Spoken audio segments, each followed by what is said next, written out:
자, 오늘은 이제 삼지입니다. 삼지 이름이 이제 특이하죠. 발광지예요. 예. 빛이 터져 나온대요. 영적인 빛이 터져버린다는 자리입니다. 삼지들은요, 원래 그래서 삼지가 되면은 이런 거 있죠? 요거 그리는 게 삼지. 여러분 머리에 뭐 하나 뜨시려면 삼지가 이제 발광지. 그 탱화 보면 이렇게 다 뭐 하나씩 두르고 있죠. 그래서 원래는 이게요, 일지부터 다 나오는데 삼지부터 빛이 확 달라진다는 겁니다. 그래서 삼지는 발광지 그럽니다. 그래서 그거 보시고, 그래서 부처님 머리에 보면요, 이게 뒷골에서 터져서 나온다고 해서 빛을 뒤에다 그리고요. 보통 또 이렇게 이제 위로도 빛이 솟으니까 세 가닥을 보통 그려서 이거를 도가에서는 정삼, 정수리 위에 삼화라 그럽니다. 뭐죠? 우라테스나 삼화, 정상 삼화. 탱화 보면 이거 세 가닥 그려놓은 것들 많이 있어요. 그래서 예전에 그렇게 여러분들도 지금 투시 능력이 있으시면은 남의 그것도 보실 텐데요. 쭉 보면 여기는 없네 뭐 이럴 수도 있고, 여기는 아주 큰 거 있다 이럴 수도 있잖아요. 이제 이거는 투시하는 분들이고요. 투시하는 분들은 이제 좀 이런 것들을 밟고, 자, 이 발광, 자, 이러면 정신에서 빛이 터진다 이런 게요, 에너지적으로는 이렇게 뭐 빛이 터진다로 상징할 수 있는데 실제로 영적으로는 무슨 의미일까요? 지혜입니다. 빛이라는 건 불교에서 광 그러면요, 다 해광으로 이해하셔야 돼요. 영광 그러기도 하죠. 이게 영자입니다. 영혼육할 때 영자 약자인데요. 해광, 영광. 영적인 빛이나 지혜의 빛을 말해요. 해광. 그러니까 지혜가 터져버린다는 겁니다. 자, 왜 그럴까요? 자, 기억해 보세요. 삼박자입니다. 우주는. 일은 보통 하늘이죠. 원래 동양식으로, 이거는 불교식은 아닙니다. 동양에서 한문으로 일 하면 하늘이에요. 이 하면 하늘하고 땅. 삼 하면요, 아버지, 어머니. 그럼 아버지, 어머니 사이에 자식이 나온 게 삼이에요. 인이 갖춰질 때. 그래서 만물은 3이라는 숫자가 돼야 꼴이 갖춰진다 그래요. 그래서 엄마가 뱃속에 애를 배도 10개월이면은 석 달은 돼야 애가 꼴이 갖춰진다. 그래서 동양에서는 이 3이라는 숫자에 그런 의미를 부여해요. 이제 우주가 기본 꼴이 갖춰져요. 우주가 생각해 보세요. 에너지만, 하늘만 있어도 우주가 아니죠. 천지, 이제 하늘에서 에너지가 뭉쳐서 물질이 생겨요. 별이 생겨요. 그래도 지금 우주가 아니라는 겁니다. 그 별에서 생명체들이 생겨날 때 우주라는 겁니다. 이해되세요? 3. 그래서 이 3이라는 숫자를 중시하기 때문에, 자, 일지보살은 뭘 알아내나요? 일지보살은요, 내 본성 안에 육바라밀이 새겨져 있어서 내가, 자, 나 참나 알았어. 참나는 상라가정, 영원하고 나이도 안 먹고 번뇌도 없고 늘 고요하고 청정해. 이거면 몇 급이라고 그랬죠? 1급 정도라고 그랬죠. 그런데 그분이 더 공부를 해가지고 일주보살이요, 보통. 지금 불교에서 말하는 일주보살. 일지보살이 될 때는요, 그게 아니라 그 참나가 알고 봤더니 내 직장 문제까지 해결하더라고. 이게 일지보살이에요. 참나가 알고 봤더니 내 가정 문제까지 다 해결할 수 있더라고. 참나랑 상의했더니 우주의 모든 일을 다 해결할 수 있더라고. 이 정도로 알게 되면요, 참나 안에 무한한 능력과 지혜가 있다는 걸 알게 됩니다. 그걸 대표적으로 해서 육바라밀 그래요. 참나 안에 보시지계, 인욕청진, 선정지혜의 그 능력이 잠재되어 있다는 걸 알아내고요. 실제로 이 참나 뜻대로, 자, 여기는 에고입니다. 에고가 이 참나 뜻대로 이렇게 살아갈 때 바라밀들이 하나씩 이루어져요. 이것만 하나 예를 들게요. 참나는 본래 청정해서 욕심이 없는데 밖으로 나올 땐 욕심에 늘 휘둘리는데 이 참나 그대로 살아봤더니요, 지계바라밀, 계율을 지키는 바라밀이 이루어져 버려요. 우리 학당에서 그 판매하는 육바라밀 노트에는 이런 그림도 그려져 있고 실천법, 도와드리는 실천법이 있습니다. 늘 깨어서 선정바라밀을 유지하면서 나머지 5바라밀을 늘 체크하면서 남한테 한마디 할 때도요, 보시지계, 인욕, 정진, 선정, 지혜를 내가 다 만족시키는 지금 이게 생각이고 말이고 행동이냐 해가지고 업을 짓는 겁니다. 업을 하나 지을 때마다 육바라밀을 체크하고 짓는다는 건 다른 말로 하면요, 육바라밀은 참나의 뜻이니까 매사에 참나의 뜻대로 살아간다는 게 됩니다. 그게 바라밀이라는 거고, 여러분 인생, 에고 자체를 아주 우주적인 작품으로 승화시키는 비결이에요. 그냥 오늘 여러분이 집에 가서 하루 와서 그 직장에 와서 일하고 퇴근하고 동료들이랑 싸우고 또 지지고 볶고 하다가 가정에 가서 가정에서 또 지지고 볶고 하는, 이게 하루하루 이 중생의 삶이 중생의 눈으로 볼 때는 그냥 이 고달픈 여정일 수도 있어요. 행복 잠깐에 또 고통은 큰. 그런데 보살 눈에는 어떻게 보일까요? 직장에 가가지고 동료들한테 보시지게 인욕바라미를 쓰고 집에 가서 또 가족한테 보시지게 인욕바라미를 쓰고 나면 하루 종일 신과 함께하는 삶, 부처랑 함께하는 삶이 돼버리고 내가 그대로 비로자나불의 현신이 돼버립니다. 삶이 질적으로 달라져요. 우린 똑같은 무대에서 똑같이 사는 것 같지만 지금 여기서요. 여기서도 누군가는 부처의 삶을 살고 있고 보살의 삶을, 누군가는 아주 중생, 그것도 저기 아주 사막도에 떨어질 삶을 살고 있을 수도 있어요. 지옥고의 삶을 살 수도 있어요. 이게 겉으로 봐서는 모른다고요. 지금 아주 돈 많이 가지고 부귀 영화를 누리고 떵떵거리는 사람의 영혼이 사실은 지옥고를 걷고 있을 수도 있고, 여러분이 볼 때 안 됐다는 사람이요, 내면에서는요 밝게 빛나고 있을 수도 있습니다. 제가 얼마 전에 어디 TV인가 뉴스를 봤는데 어떤 분이 한 분이 보살행을 하고 계시더만요. 초등학교 앞에 건널목에 딱 서 계셨어요. 애들 등교할 때 시간만 딱 나와요. 칼같이 애들 다 보내주고 사라져요. 보살 아닙니까? 그래서 추적했더니 이분은 또 무슨 어떤 다른 일로 자기 생계를 겨우 해결하시고 또 그 28년간인가요? 매일같이 나와서 그걸 해요. 그러니까 저 스님이 그분을 찾아와서 또 이제 서로 잘 인사를 하고 했대요. 그래서 그분이 다 또 어떻게 불교분인지도 알았대요. 불교분인 줄 오해됐대요. 스님이 와서 아는 체라니까.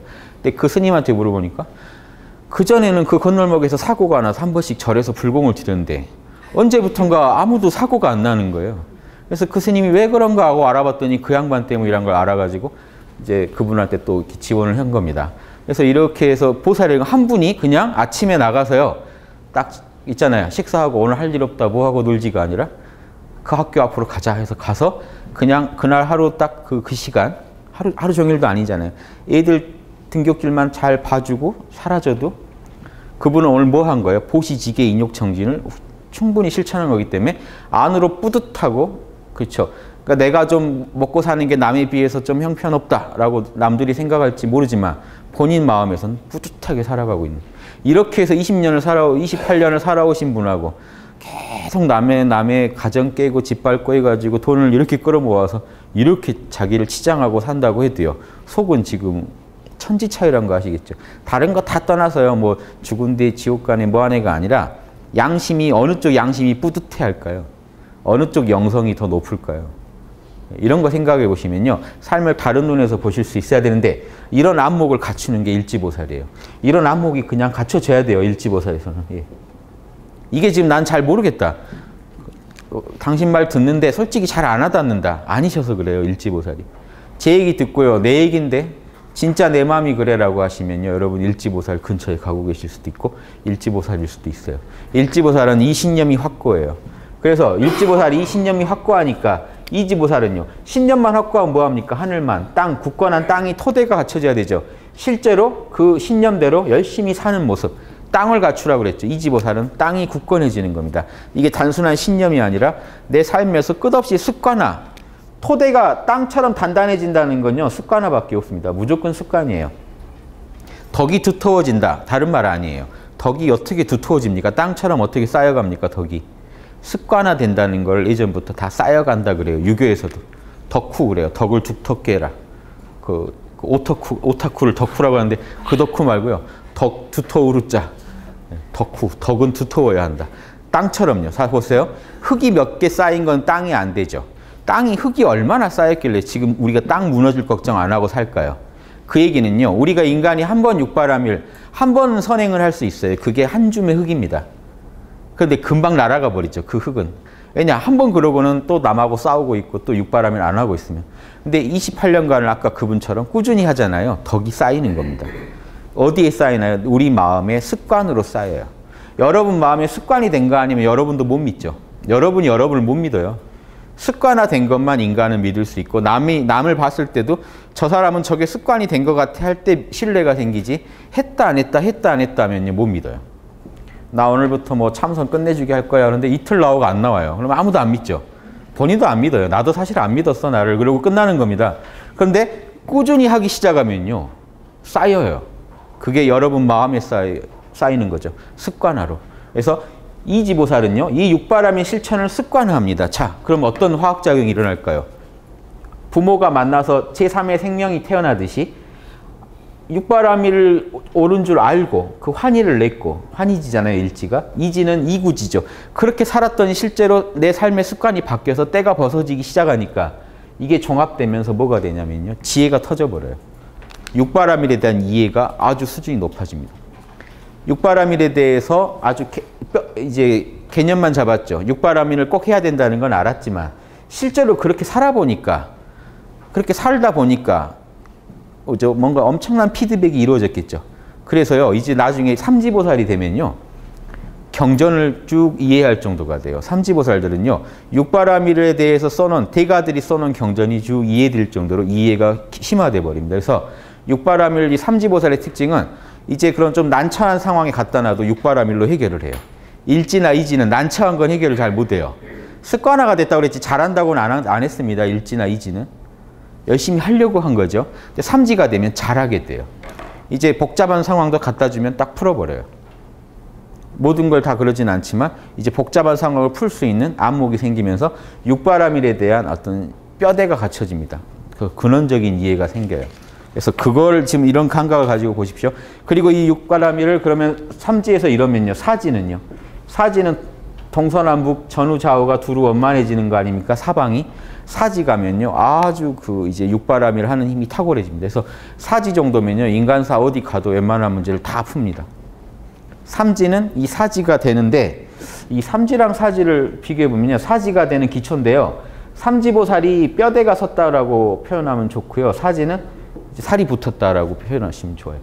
아직 일지이지는 온전한 뼈대가 섰다라고 못해요, 육바라밀에. 왜냐? 조금 난처한 육바라밀 상황에 놓이면 육바라밀 적용이 잘 안 돼요. 이 경우는 어떻게 하는 게 옳은지가 빨리빨리 판단이 잘 안 되고, 삼지보살이 되면 판단을 해요. 왜냐? 그러면 결국 이게 뭘까요? 자, 보십시오.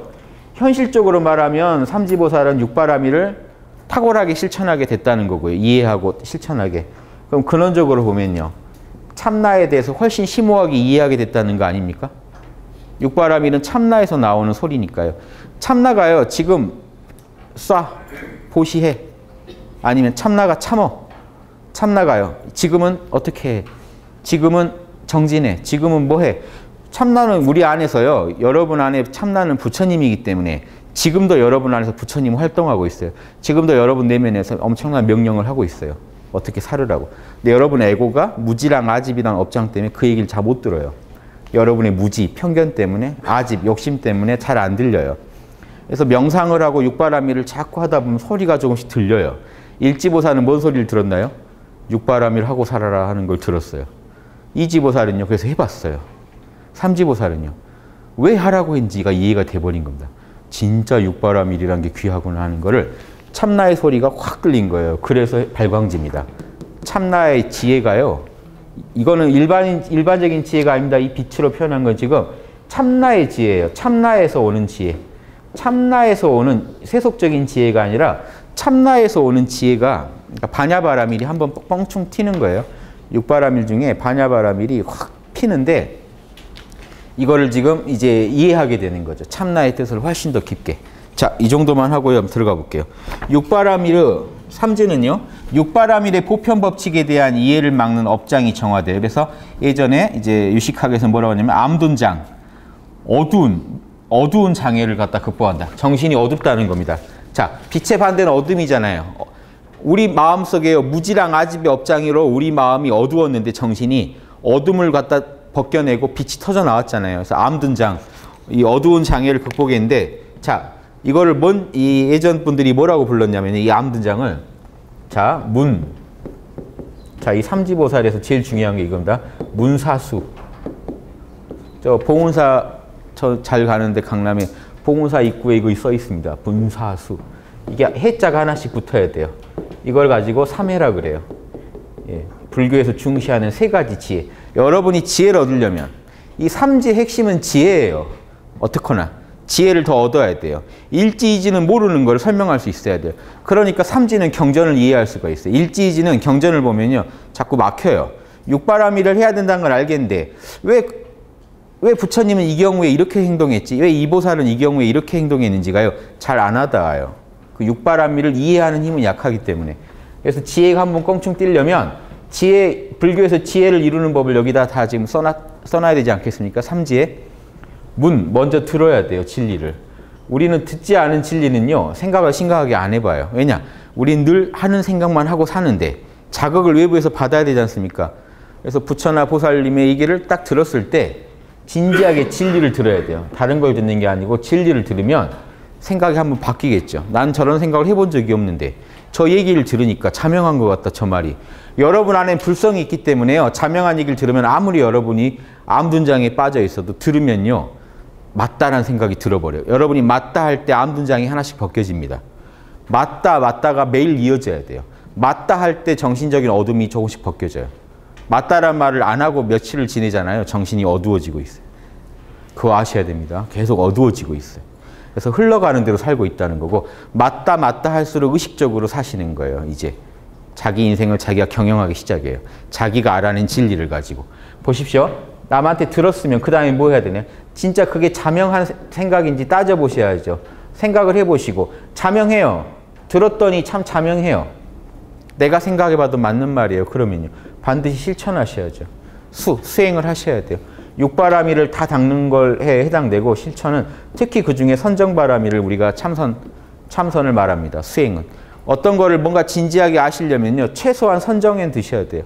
이 명상에 드셔야 제대로 이해가 되고, 명상에서 더 나아가서 육바라밀까지 닦으시면 훨씬 쉽게 진리가 여러분 암둔장, 여러분의 업장을 날려버리면서 여러분 안에 있는 참나의 지혜를 여러분의 에고가 온전히 이해하게 됩니다. 참나에는요, 우주에 대한 우주 법계 아닙니까? 우주 정보가 다 있는데 에고는 이해를 못해요. 에고는 지금 모르고 있잖아요. 들어야 되고 생각해 봐야 되고 직접 여러분이 닦으시다 보면 여러분은 아실 수가 있습니다. 그래서 지혜 얻는 법은 이 3회, 그러고 4회라고 해서 하나 더 치는 게 있어요. 뭐냐면 밑에 그 주로 내놨습니다. 제가 여기에는 잠시만요. 예, 저 뒤에 있네요. 뒤에 또 나올 텐데 미리 설명드릴게요. 자성해. 참나가 원래 알고 있겠죠. 참나는 이걸 자성해라고 합니다. 참나는 원래 다 알고 있어요. 우주를 돌리는 자리인데요. 자 보세요. 제가 뭔 나쁜 짓을 했으면 다 알고 있다가 나중에 거기에 상응하는 인과응보를 일으키겠죠. 그래서 이 자성해, 이런 우주 돌리는 것만 아는 게 아니고 우주는 근본적으로 어디로 가야 된다. 육바라밀을 하는 방향으로 가야 된다. 이런 거를 다 알고 있어요. 그래서 자, 문사수를 통해서 에고가 닦는 겁니다. 이거는 에고가 듣고 에고가 생각하고 에고가 수행하다 보면요, 결국은 뭘 알게 됩니까? 자성해를, 참나의 지혜를 알게 돼요. 이 우리 수행이라는 게 참 이렇습니다. 에고가 하는 거예요. 에고가 자기를 막 닦아가다 보면 결국에는 참나의 소식을 알게 돼요. 이게 공부의 정수죠. 그래서 암둔장을 끊어버리고 3회를, 그러니까 삼지보살은 이 3회에 능하다는 겁니다. 결국은요, 이 얘기는요, 뭐에 능하다는 얘기냐면요. 자, 부처님 말을 듣고 부처님 말씀도 생각해보고는 많은 제자들이 할 거 아닙니까? 삼지보살 아니라도 하잖아요. 삼지보살들은요, 참선을 잘한다는 얘기예요. 육바라밀 실천이 탁월하다 보니까 특히 참선을 잘하니까 들은 진리가 진리인지 아닌지 금방 알아낸다는 거예요. 왜냐? 참선을 해야만. 육바라밀 중에 선정이 제일 중요한 자리에 있는 이유는요, 선정이라는 건 그대로 참나 각성 아닙니까? 참나랑 그대로 접속을 시켜줘요. 참나랑 접속을 해야 뭐 나머지 바라밀이 나오잖아요. 깨어나 계셔야 여러분이 보시도 하고 싶고 참나의 마음을 이해도 하고 참나의 마음을 가지고 살아가죠. 그래서 깨어나는 게 제일 중요하니까 이 자성해를 끌어내려면요, 선정이 아주 중요합니다. 그래서 참나와 하나가 되는 이 수행, 이거를 삼지보살은 참 잘한다고 해서 삼지보살 앞으로 가는 뒷얘기는요, 참선에 대한 소개가 납니다. 선정의 단계들, 그 이유를 아셔야 돼요. 선정만이 지혜를 끌어내니까. 자, 선정만이 지혜를 끌어낸다는 얘기는요, 선정은 참나와 여러분을 연결시켜줘요. 참나의 지혜를 끌어낸다는 겁니다. 자, 이게 완성은 아니에요. 나머지 육바라밀을 통해 그 참나를 표현할 때 그 지혜는 더욱 완성이 되지만 1차적으로 선정에 못 들면 참나랑 만나질 못하면 참나가 뭔 얘기하는지 끝내 알 수가 없잖아요. 그래서 선정을 아주 중시하는 겁니다. 자, 그리고 자, 암둔장을 끊어버리고 나면 승류진여, 뛰어난 흐름의 진여. 이거는 이제 다 찬사입니다. 이 삼지에서 얻는 삼지보살이 느끼는 참나를 그냥 승류, 뛰어난 참나 이렇게 이름을 붙인 겁니다. 세간의 모든 선정을 성취하여. 선정 얘기가 나오는 이유가 이것 때문입니다. 삼지는 지혜에 능하기 때문에 선정을요, 인간이 할 수 있는 선정은 다 들 수 있어야 돼요. 삼지보살은. 그래서 세간의 모든 선정에 달통한다라고 합니다. 삼지보살은. 자, 그런데 지금 여기서 오해하시면 안 되는 게 선정에만 잘 들면 삼지보살이냐 그게 아니고요. 선정을 자유자재로 들면서 지혜를 끌어내서 발광이라고 했지 않습니까? 영적인 지혜가 아주 광명할 때 우리가 삼지보살을 하는 겁니다. 선정은 그 지혜를 이루는 토대고요. 세간의 모든 선정을 성취하여 출세간의 무량한 지혜의 광명을 얻어내는 겁니다. 출세간의 지혜를 얻어.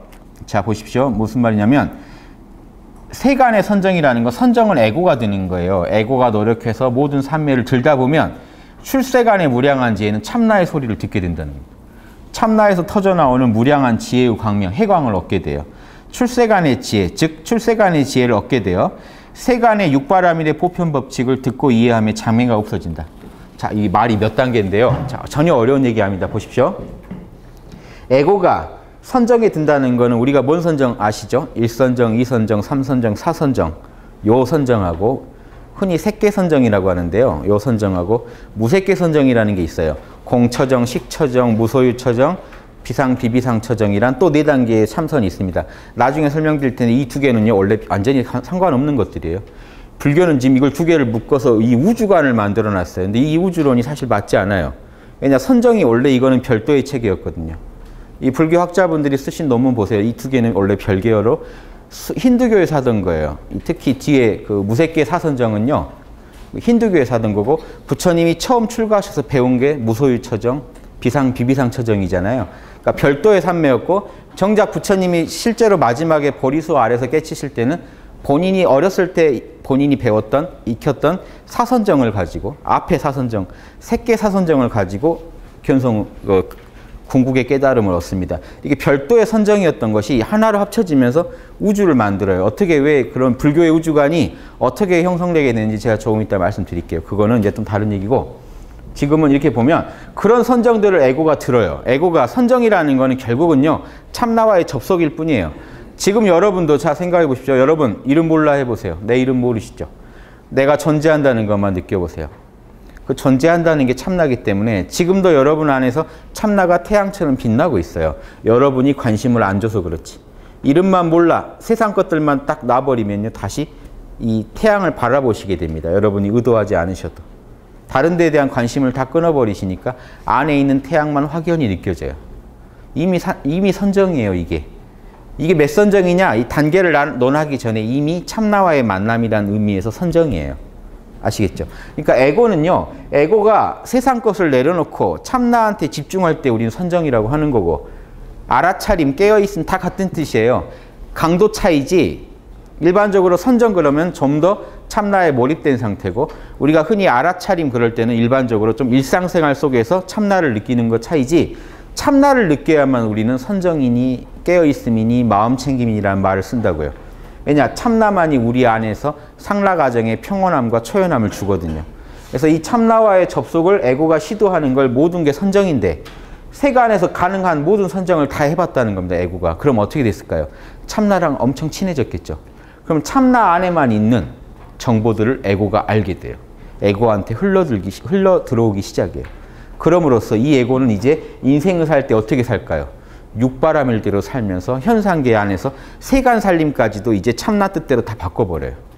이걸 간단하게 말씀드릴게요. 이렇게 하시면 뭐 이렇게 설명드리면 어려울 수도 있으니까, 제가 지금 친구한테 저 돈을 빌려줄지 말지 고뇌하고 있는데 가만히 앉아서 제 에고로 결정하면 습기대로 할 것 같아요. 제가 하던 습관대로, 기질대로.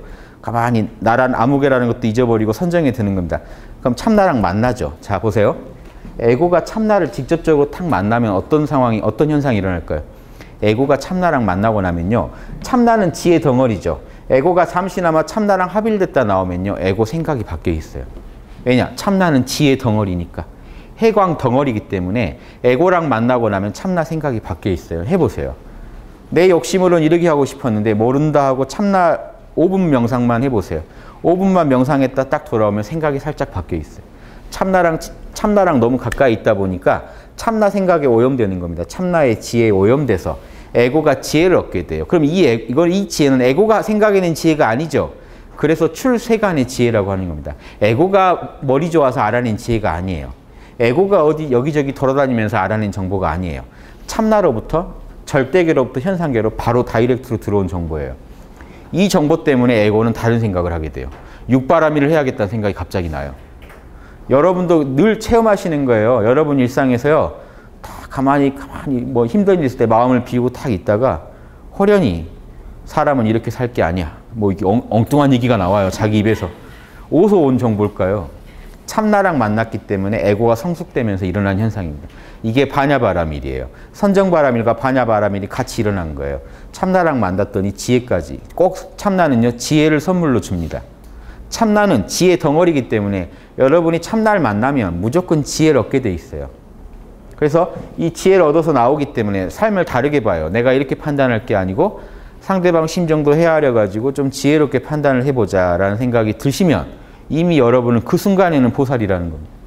이해되세요? 이 찰나찰나로 보살로 사시다 보면 이제 아주 보살의 전업을 하시게 될 거라는 거예요. 일지보살부터는 이제 거의 전업보살이에요. 그 아래는요. 찰나찰나 이렇게 보살.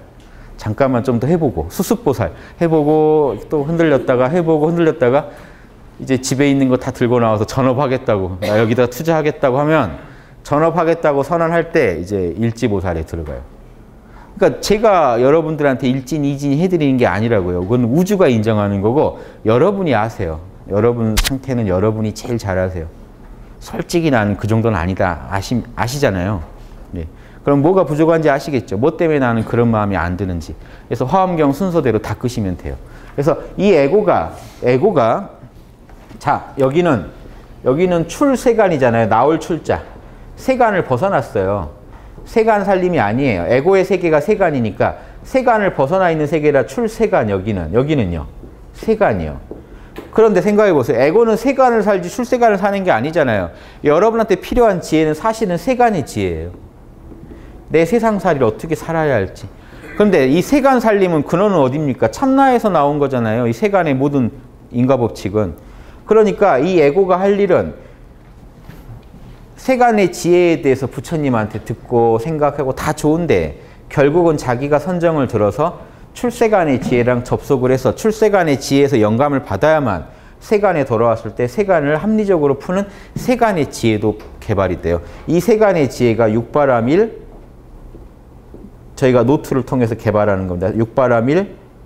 육바라밀의 뭐죠? 적용이라고 할까요? 육바라밀의 적용. 실제 어떻게 할지 이 상황에 내가 지금 이건 세간의 지혜 아닙니까? 지금 친구가 돈 달라고 하는데 빌려줄지 말지 결정해야 되잖아요. 이거 세간의 지혜예요. 그런데 이 세간의 지혜를 푸는 키는 어디서 가져와야 돼요? 출세간에서요. 그래서 출세간에서 정보를 잘 끌어올 수 있기 때문에 발광지라고 합니다. 일지이지는 아직 그게 안 된다는 거예요. 일지이지는 참나를 알긴 알지만 참나를 더 속 깊이 알지는 못한다는 거예요.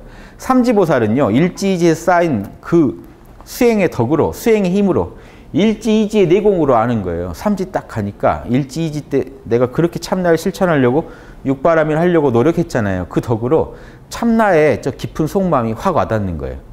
아 이런 느낌이구나. 그러고 나니까 육바라밀 하는 게 확 편해져요. 계산이 빨리빨리 돼요. 그래서 육바라밀에 뼈대가 섰다고 하는 겁니다. 그리고 그렇게 한참 또 살아보면 이제 살까지 붙겠죠. 그럼 사지고살이 돼요. 그래서 삼지는 발광지고 사지 이름은 염해지라고요. 발광은 지혜가 터져 나온다는 거니까 사지 이름은 염해지. 지혜가 합치면 해광이 되죠. 지혜가 타오를 지혜가 불처럼 타오르는 경지. 이해되세요? 지혜라는 게 다른 게 하나도 아니에요. 지금 솔직히 말해서 여러분이 지금 이 자리에서 어떻게 행동하실지, 어떻게 생각하실지, 아니면 집에 가실 때 어떻게 행동하실지, 어떻게 생각하실지. 이 세간의 지혜입니다. 이거는. 이 세간의 지혜들을 출세간의 영감, 지혜를 가져다가 쓰시고 계시면 여러분은 훌륭한 보살이세요. 그러니까 내가 그 예수님 얘기 제가 말씀드렸으니까 예수님은 대보살이신데 그분이 뭐라고 했느냐. 내가 하는 말과 행동은 다 아버지가 시킨 거다. 내가 한 거 아니다. 아버지가 시킨 거다. 이 말씀 하실 수 있겠어요? 가가지고 가족한테 화내시고 지금 내가 화낸 거는 아버지가 시킨 거다라고 말하실 수 있으면 이걸 당당히 하시면 멀리 가시는 거죠. 그런데 진짜 당당히 진심으로 당당하게 얘기하실 수 있으세요? 그러면요 여러분도 그 순간에 보살이고 부처인 겁니다. 여러분이 뭘 하셨던 건 양심에 당당하고 참나에서 시키는데 그대로 했다고 하시면 내면이 뿌듯하실 거예요. 거기에서 오는 어떤 불이익에도 여러분 흔들리지 않으실 거예요. 그런데 그런 양심, 그런 확신 없이 했기 때문에 아, 나 좋은 일 했는데 지금 막 그 하고 나서 너무 힘들다. 이게 어설픈 양심으로 했다가 뒷감당을 지금 못하는 겁니다. 참나의 확신에서 하신 게 아니라 에고가 그 체면 때문에 뭐 때문에 해야 될 어떤 명분 때문에 하셨을 때는요. 뒷감당을 못해요. 근데 참나에서 오는 확신으로 했으면요. 자명해? 라고 물어보고 자명해? 라고 했을 때 하셨으면 어떻게 돼도 여러분 크게 상관 안 하실 거예요. 왜냐? 그때는 그게 최선이었다는 걸 아니까요. 이해하시죠? 그 순간엔 그게 최선이었어라고 말할 수 있을 정도의 그 확신은요. 이런 출세간의 영감에서 와요. 출세간의 영감. 출세간의 영감이 여러분한테 어떻게 올까요? 자명하다는 느낌과 찜찜하다는 느낌으로 신호를 보내줘요. 여러분 에고가 명상 상태에서 좋게 생각을 하면 참나는요. 그거에 대해서 출세간의 지혜가 뭐라고 해주냐면 맞다라고 해줘요. 그 맞다라는 걸 말로 하는 게 아니고 자명하다라는 느낌으로 전해줘요. 아니라고 여러분이 생각하신 게 참나가 옳지 않다고 생각하신다면 찜찜함이라는 걸로 에고한테 신호를 보내줍니다.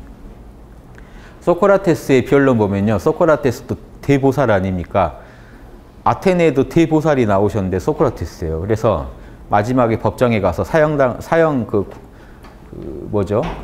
재판할 때 사형이냐 아니냐 재판할 때 이 말을 해요. 나는 신의 명령으로 그동안 아테네에서 많은 아테네 시민들한테 나는 진리를 말했다. 신의 명령이었다. 그리고 그거는 어려서부터 다이몬이라고 불러요. 내면의 참나를. 소크라테스는. 그 뜻이 성령이나 신성이라는 뜻이에요. 내 안에 다이몬이라는 성스러운 영이 있어서 다이몬은 어려서부터 이 소리가 들렸대요. 다이몬의 소리가 난 어려서부터 들렸기 때문에 다이몬이 그런데 하는 말을 들어보면 뭘 하라고는 안 한대요. 대부분 하지 말라고만 한대요. 왜 그러겠어요? 우리 욕망은 주로 하지 말아야 할 일을 주로 생각하니까요. 그러니까 다이몬이 그 양심의 찜찜으로 신호를 보내준 거 아닙니까? 결국 뭐 하려고 하면 하지 마. 찜찜해. 이것도 찜찜해. 그럼 찜찜하다는 신호가 없는 걸 하는 거예요. 그럼 내가 지금 법정에 잡혀와서 사형당하게 생겼는데도 그런데도 지금 내 내면에서는 실제로 사형을 당한 뒤에도 또 그 얘기를 해요. 당했는데도 여러분은 나를 지금 걱정해 주지만 나 내면에서는 다이몬의 소리가 안 들린다는 거예요. 지금. 찜찜하다는 소리가 안 들린다는 거예요. 그럼 이건 옳은 일이라고 본다. 이 말을 해요. 내면에서 지금 이 상황에 대해 아이고 잘못됐다 이런 느낌이 전혀 안 든다는 거예요. 그렇게 당당한 그 소크라테스가 행동할 때도 판별하는 건요. 저 안에 있는 다이몬의 소리를 듣고 판별합니다. 자명하다고 하느냐 거기서 찜찜하다고 하느냐. 찜찜하다는 말이 안 나오면요. 목숨이 왔다 갔다 해도 해요. 그분들은. 그게 보살이 되고 성인이 되는 비결이라는 거 아셔야 됩니다. 그래서 이 출세간의 지혜와 세간의 지혜를 지금 이렇게 정확히 이해하시면요. 이걸 그냥 글로 읽으면 뭔 소용입니까? 여러분 삶에 바로 적용을 해야 되니까 출세간의 지혜는 여러분한테 어떤 식으로 신호를 보낸다고요? 자명, 찜찜. 그래서 육바라밀 노트를 쓰시면 자 보십시오. 육바라밀을 구체적으로 적용하는 건 세간의 지혜인데 노트를 쓰시다 보면 여러분은 누구의 소리를 듣게 됩니까? 출세간의 참나의 소리를 듣게 돼요. 내면에서. 그 육바라밀 노트가 그러지 않습니까? 지금 이 행동은 너의 그 생각은 남의 입장을 배려한 거야? 라고 탁 물어보면 저 안에서요. 자명하고 올리면 다이몬이 오케이 한 거고 찜찜 그러면 다이몬이 딱 뒤에서 이렇게 있는 거죠. 그건 하면 안 되는 겁니다. 그것만 지켰더니 성인이 돼버린 거예요. 소크라테스는. 어려서부터 들려오는 다이몬의 소리대로 다이몬한테 자기 안에 있는 신성한테 보여준 겁니다. 자, 그 아낙사고라스 책을 많이 보셨으니까 소크라테스는 아낙사고라스라는 철학자의 책을 쭉 읽혀주니까 다이몬이 뭐라고 했겠어요? 찜찜 떨어졌어요. 그러면 다른 사람을 또 보여줘요. 찜찜, 찜찜. 그래서 자명한 걸 찾아 나서게 된 겁니다. 뭐지? 자명한 건 어디 있을까 하고. 다 찜찜하다고 하니까요. 그래서 혼자 생각을 하다가 이제 기존에 있던 철학을 넘어선 철학이 나와버린 거고 죽을 때도 결국 자명함을 따라가다 죽습니다. 크리톤이라는 친구가요. 나중에 할 건데 여기서 다 지금 소개를 하는데 크리톤이라는 친구가 와서 간수 다 매수해놨으니까 빨리 도망가자. 거기는 도망가면 잡으러 오지도 않아요. 그 당시에는. 그렇게 뭐 인터폴을 동원해서 잡고 이럴 그 상황이 아니기 때문에 도망가서 살아버리면 끝나는 겁니다. 안 가요. 가는 게 찜찜하다는 겁니다. 나는 그때 크리톤이라는 친구한테 이 말을 해요. 자넨 나 알지? 난 자명하지 않으면 절대 안 하는 거. 자네가 날 설득해보게 그래요. 내가 도망가도 자명하다는 걸로 설득해보게. 설득 못 시켜요. 크리톤. 마지막에 크리톤도 인정하고 끝나요. 그래 죽는 게 자명하네. 그러고 가요. 뭐 어떻게 할 수가 없잖아요. 소크라테스가 얘기를 하면 다 말리니까. 그러니까 자명하다는 것만 신앙으로 알고 살았던 분이에요. 그러니까 인류 중에 제일 잘 살았다는 4대 성인 안에 들어간 겁니다. 그 성인 되는 비결이고 지금 삼지보살은요. 성인 되는 공부 한참 할 때 아닙니까? 뭐가 자명한지 찜찜한지 아는 게 사실은 지혜고 발광지라는 건요. 여러분이 발광했다는 거는요. 보면 막 보여야 돼요. 자명 찜찜 자명 찜찜. 그 어디 홍대 가가지고 남자분들 자명 저 여자는 찜찜 저 여자 이런 건 판단 잘 하시는데 당장 자기 일을 딱 갖다 놓고 이거 어떻게 해야 돼? 갑자기 아득해지면 이게 암둔장이에요. 갑자기 아득해지면서 소리가 안 들려요. 내면에서. 자명한지 찜찜한지. 그게 들려야 발광지예요. 선명하게 들려야 돼요. 그래서 옛날에 그 공자님이 늘 남자들한테 하는 얘기입니다. 선 좋아하기를 이쁜 여자 좋아하듯이 하는 사람을 나는 아직 못 봤다. 그 정도 하는 사람 못 봤다. 오타쿠를 공자님은 완전 오타쿠니까 자기 기준에서 보면 그 정도로 학문 좋아하는 사람들이 안 보이는 거예요. 딱 한 명 쳐줘요. 앉아. 그 사람 죽고 난 뒤로 없다 그래요. 그러니까 자기 제자가 3,000명인데 앉아 간 뒤로는 학문을 좋아하는 사람 못 봤다. 그러니까 그냥 보통 좋아하는 게 아니에요. 공자님이 좋아한 건 완전 오타쿠의 마음이라 오타쿠 마음은 오타쿠가 아니까 딱 봤을 때 눈빛이 보통이 아닌 친구는 앉아밖에 없었다는 거예요. 다른 친구들은 사실 저 친구 여자 생기면 안 올 것 같은데 내 학당에 그런 친구 아니 저 친구 벼슬 높은 데 받으면 안 올 것 같은데 그냥 와서 공부하고 있다고 해도 다 목적이 틀리거든요. 권력욕, 명예욕, 또 다른 여러 가지 무력 다 출세하고 싶어서 공자 학당에 와 있는 사람도 있고 그러니까 쭉 보면은 진짜 순수하게 이거 좋아하는 사람 누구 있나 했더니 앉아만 좋아하더란 순수하게 좋아하는 사람. 그래서 알아보고 그 수제자로 삼은 거 아닙니까? 그래서 이런 거예요. 지금 좀 전달이 되나 모르겠습니다. 삼지보살도 제가 실감나게 설명 안 드리면 이거 한번 읽고 끝내는 건 아무 도움이 안 되잖아요. 삼지보살이 좀 그려지세요. 자명찜찜을 판단한 능력이 탁월해진 겁니다. 그래서 뼈대가 섰다. 그런데 매사에 다 잘하는 건 아직 아니니까 사지보살이 또 기다리고 있는 거예요. 매사에 다 자명찜찜을 판단할 수 있으면 사지보살이에요. 오지보살은 뭘까요? 오지보살은요. 머리를 안 써도 판단이 되는 거예요. 딱 보면 압니다. 이제 장사 오래 하다 보니까 다 한 거예요. 저 사람은 그냥 갈 사람, 이거는 저 사람은 살 사람. 살 사람한테만 잘하자. 갈 사람은 그냥 뭐 소 닭보듯이. 이제 좀 했으면 그게 요령이 나야죠. 육바람을 이 정도 했는데 그 정도도 안목이 안 생기면 재미없잖아요. 오지보살부터는요. 자유가 와요. 오지보살은 별짓 다 해도 돼요. 이 화엄경 뒤에도 별거 다 배워도 돼요. 불경 아닌 모든 것들을 배워도 돼요. 오지보살부터는. 사지도 아직 위험하다는. 오지 되면요. 안에서 어떻게 됐다는 얘기예요. 참나가 돌아가기 시작한 겁니다.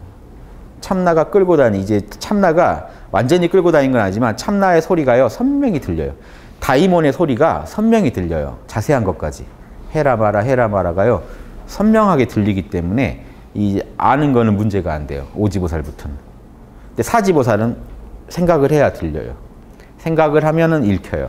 생각을 하면은 참나가 뭘 원하는지 알아요. 생각만 하면 알아낼 수 있으니까 이것도 대단한 거죠. 삼지보살은요. 이제 이해의 폭이 점프하면서 이제 확장된 거기 때문에 이제 삼지는 이제 갓 입문한 거죠. 지혜의 세계에 들어간 거죠. 이제 보이기 시작해요. 그래서 삼지보살부터 사실은 경전을 이해할 수가 있습니다. 역대 철학자 중에요. 경전에 대해서 탁월한 어떤 기존에 옛날 성인들이 한 경전도요. 탁월한 설명을 할 정도 된 사람들은요. 한 삼지보살은 돼야 돼요. 안 그러면요. 성인이 한 말을 이해를 못하기 때문에 풀어주질 못해요. 이해되세요? 그러니까 이 탁월한 존재들. 우리 동양 같으면 공자님 말을 주자풀이로 보거든요. 지금도 제일 탁월해요. 주자가 푼 주석이. 주자 걸 보고 논어를 봐야 논어가 보여요. 이 정도로 탁월하게 성인의 마음을 대변하려면요. 최소 삼지는 돼야 된다고요. 안 그런 사람이 쓴 주석은요. 너무 터무니없기 때문에 공자의 생각과는 너무 다르기 때문에 읽으나 마나요. 중생이 쓴 성인에 대한 이야기를 읽으면 뭐 하겠습니까? 도움이 안 돼요. 최소한 성인 가까이 간 사람, 최소한 삼지는 된 사람이 풀어놓은 경전풀이를 봐야 이해가 돼요. 성인들 마음이 읽혀요. 왜냐, 삼지가 성인들 마음을 이제 읽을 정도가 된 거예요. 뭔 마음이셨겠구나. 내가 육바람일 이 정도 하고 보니 성인들 마음이 좀 보인다 하는 그게 삼지입니다. 좀 보인다. 확 보인다. 성인들 마음이 이제 난 사실은 그냥 성인들 마음을 그냥 알겠다가 오지예요. 근데 왜 오지는 칠지가 진짜 성인의 경지인데 왜 안 될까요? 알긴 아는데 못 해요. 그 마음 나 그냥 알겠어 그런데 하는 행실을 보면 못 따라가요. 행위. 다 따라가면요 칠지보살이 돼요. 그러니까 아는 건 오지면 다 알아요. 들으면 알아요. 자명찜찜이 쭉 보여요. 딱 어느 정도로 아냐면요 오지보살은요 여기 서 있으면요 찜찜해요. 여기 서 있으면 자명해요. 느낌 오세요? 가만히 있으면요 이 자명함의 흐름에 내가 있다는 걸 아는데 그 흐름에서 벗어나면 알아요. 내가 지금 찜찜함의 흐름에 들어섰다는 거 알아요. 빨리 다시 마음을 돌려놓는 거죠. 몸을 돌리는 게 아니라 이 마음을 살짝 틀어놔요. 다시. 편하겠죠. 관리하시기가. 한 5지가 넘어가면 관리하기가 편해서 5지 그전엔 또 1지면 된다고 했다가 제가 또 다시 5지를 얘기하면 힘드시겠죠. 그냥 그렇다고요. 5지. 그래서 이제 가시다 보면 여러분들이 다 겪을 일이니까 제가 설명을 드리는 오지보살은요 그 정도로 알아야 돼요. 가만히 있으면 내가 지금 찜찜함의 흐름이라고 해야 되죠. 쭉 자명함의 흐름 속에 있다는 거 알고 내가 틀어지면 찜찜함의 흐름 속에 있다는 거 알아요. 마음 하나 이렇게 고쳐놓으면 이렇게 되고 이렇게 하면 이렇게 되고 이걸 다 이제 그냥 읽어내는 거죠. 왜냐? 왜 오지는 그냥 할까요? 사지까지 죽어라 했으니까요. 죽어라 했기 때문에 오는 자유지 갑자기 나는 단박에 오지 되고 싶다 이건 아닙니다. 오지 되고 싶으면 어떻게 하셔야 돼요? 죽어라 육바라밀 노트 쓰세요. 오늘 동생이랑 싸운 것부터 쓰세요. 동생이랑 코 묻은 그거 가지고 싸웠다. 자명하냐 찜찜하냐 그게 하나하나가 쌓여서 그게 됩니다. 왜냐? 보십시오. 여러분이 무시했던 세간의 작은 미세한 일도 다 뭐에서 나온 겁니까? 출세간에서요. 거기에는 다 출세간의 지혜가 서려 있어요. 이해되세요? 여러분이 오늘 가가지고요 동생이랑 싸웠다 치죠. 싸움이 어떻게 일어날까요? 출세간에 우주의 법계의 도리가 있기 때문에 싸움도 나고 마음도 틀어지고 하는 겁니다. 그 도리를 이 우주에 존재하는 티끌 하나에도 우주 법계가 다 들어있어요. 우주 법계의 진리가 있기 때문에 그 티끌 하나도 굴러가는데 티끌 하나는 무시하고 나는 큰 것만 알겠다 그러면 말이 안 되죠.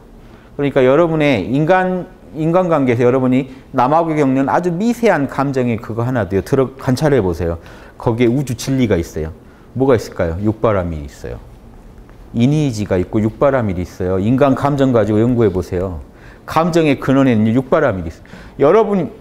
어떤 사람이 여러분한테 이유 없이 화를 낸다. 들어가서 관찰해 보세요. 육바라밀에 뭔가 문제가 있을 거예요. 여러분이 그분한테 펼친 육바라밀에 뭔가 문제가 있거나 그분이 그걸 뭔가 또 오해할 여지가 있었거나 결국은 육바라밀을 가지고 기준을 가지고 그 사람들도 움직이고 있어요. 그 사람이 육바라밀에 대해서 잘 무지해가지고 그분이 뭔가 문제가 있다 하더라도 결국 그 문제를 푸는 것도 그분이 육바라밀에 너무 어두워서 일어난 일이기 때문에 그분 육바라밀을 고쳐줘야 되고 내가 육바라밀이 부족해서 일어난 일이면 내 걸 고쳐야 되고요. 그래서 육바라밀을 기준으로 살게 되면요. 누가 나한테 뭔가 이의제기를 해올 때 빨리 알아냅니다. 나한테 문제가 있으면 빨리 사과하고요. 나한테 아무리 봐도 문제가 없어요. 그럼 저분의 육바라밀 이해도가 너무 천박해서 일어난 일이거든요. 그러면 또 그럴 경우에는 저분을 또 교화시켜야 끝납니다. 이렇게 우리 이 참나 하나만 알고 사는 것 같지만요. 하루 종일 나와 남을 다 뜯어 고치면서 살아가는 거예요. 그래서 이 보살도는요. 늘 자리 이타의 길을 걸을 수밖에 없습니다. 지금 몇 줄 했나요? 4줄 했네요? 와, 대단한데? 점점 제 내공이 느는 것 같습니다. 이제 한 줄 가지고 나중에는 2시간 하고 그러겠네요. 자, 육바라밀의 보편법칙. 자, 보편법칙이란 말은 이런 뜻으로 쓴 거예요. 제가 2가지로 나눴습니다. 미리 한번 소개를 드릴게요. 자주 나올 말이니까. 출세간의 지혜를 말할 땐 저는 근본 원리란 말을 써요. 근본 원리. 우주의 초월적인 근본 원리. 그리고 이 세간의 지혜에 적용되는 법칙은 보편법칙 그럽니다. 왜냐? 제가 다른 철학 얘기할 때 늘 이 용어를 쓰기 때문에 불교 안에서도 똑같이 맞춰보자는 겁니다. 불교 안에 불교식 용어가 있긴 하지만 저는 이렇게 부르겠다는 겁니다. 근본 원리 이건 철학으로 말하면 이데아라고 하는 거예요. 서양 철학에서 이데아. 그 이데아가 실제적으로 현상계에서 구현될 때는 보편법칙 그럽니다. 출세간의 이런 정보들이 현상계에서 구현될 때는 보편법칙 그럽니다. 자 보세요. 여러분 참나 안에 나와 남을 사랑하라는 정보가 있겠죠. 이게 근본 원리고요. 지금 실제로 여러분이 누군가한테 10원짜리 한 장이라도 베풀고 있다면 그때는 보편 법칙을 따른 겁니다. 세간에서 적용할 때는 그걸 보편 법칙이라고 그래요. 참나 안에 존재할 때는 그걸 근본 원리 그러고요. 예. 왜냐? 출세간의 지혜랑 세간의 지혜를 구분하자는 겁니다. 예. 그런데 사실은 다르지도 않아요. 안에 있을 때는 뭐죠? 육바라밀의 씨알이고 밖으로 펼쳐지면 육바라밀이 꽃을 피운 거 아닙니까? 씨알과 꽃일 수도 있어요. 그래서 이렇게 하나로 이어져 있는 관계지만 두 개를 좀 구분해 봅시다. 그래서 육바라밀의 보편 법칙. 자, 육바라밀의 보편 법칙이라고 하면 뭘까요? 자, 이겁니다. 참나 안에서 육바라밀을 하라 하는 근원적인 프로그램이 원리가 근본 원리라면 실제 현실에서 적용할 때 자명찜찜을 계속 계산해 가면서 현실에서 자유자재로 육바라밀을 실천할 수 있을 때 그 사람은 우리가 볼 때는 어떻게 보이세요? 육바라밀 하는 법칙을 잘 아는 사람으로 안 보이세요? 육바라밀을 세간에서 실천하는 법칙을 잘 아는 거죠. 그걸 보편 법칙이라고 부르겠다는 겁니다. 육바라밀의 보편 법칙. 세간에서 적용할 때의 법칙들이요. 보시는 이 정도 할 게 좋더라. 뭐 지게는 이렇게 이럴 땐 이렇게 하고 저럴 땐 저렇게 하는 게 좋겠더라. 다 세간에서 우리 에고가 판단해서 하는 거 아닙니까? 그 근원적인 원리는 출세간에 있겠지만 적용은 우리가 세간에서 하다 보니까 이 세간에서 적용할 때 이 적용되는 법칙들은 우리가 구분해서 보편 법칙이라고 부르자 하는 겁니다. 육바라밀의 보편 법칙을요. 듣고 이해함에 장애가 없음. 자, 문사수를 제가 써놓은 겁니다. 그런 얘기들을 육바라밀에 관련된 법칙들은요. 들으면 금방 이해하고 바로 실천할 수도 있다는 얘기죠. 그래서 보편 법칙의 뼈대가 확립된 육바라밀에 대한 이해도가 확 높아졌다는 얘기입니다. 그러나 아직은 그런 보편 법칙에 안주하지는 못함. 즉 실천은 하는데 아까 제가 실천한다고 그랬는데 보십시오. 뭐가 문제가 있냐면 이분은요. 삼지보살은 들으면 금방 알고 이해하고 일정 부분 실천할 수 있는데 뭐냐면 늘 그러지는 못한다는 거예요. 늘 실천이 담보되진 않아요. 그래서 삼지랑 사지 차이가 여기서 납니다. 삼지는요. 들으면 이해해버리는 안목은 갖췄는데 늘 그렇게 살지는 못하니까 자꾸 끊기겠죠.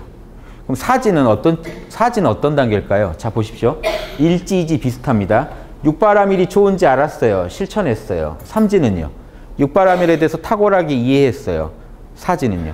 탁월하게 실천하는 거죠. 암만큼 그대로 실천하면 사지보살이에요.